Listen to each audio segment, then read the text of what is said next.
Hey, do you wanna ever punch a boar, get lost in a cursed forest, and die of diarrhea all in the same 5 minutes? Well, welcome to the Wild Darkness, a game that is full of torches and shadows.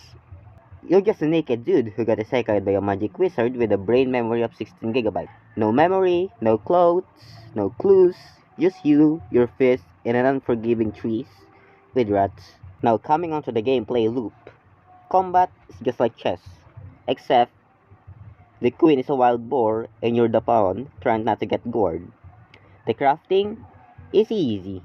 Grab stick, grab rock, make knife, stab stab. Congratulations, you now have diarrhea. Why? Because you forgot to cook water.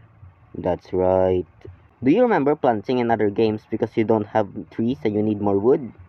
Or your character is dying of hunger and you don't have any food? Congratulations, your character is now dead. There is a new code given to us by the devs on April 25. To redeem this code, click the settings on the bottom right, click the access info, and you can go to enter coupon code, and you can type here 2025 green tree.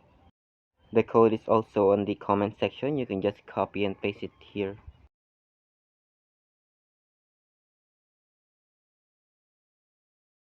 This code gives 8 revival anks and 25 star gems. There is also a newbie code that is welcome TWD. This can only be redeemed once, so if you already redeemed it, you cannot redeem it again. If you redeem all these two codes, you will have 20 revival anks and a 55 star gem. So yeah, that's all for today. See you next month.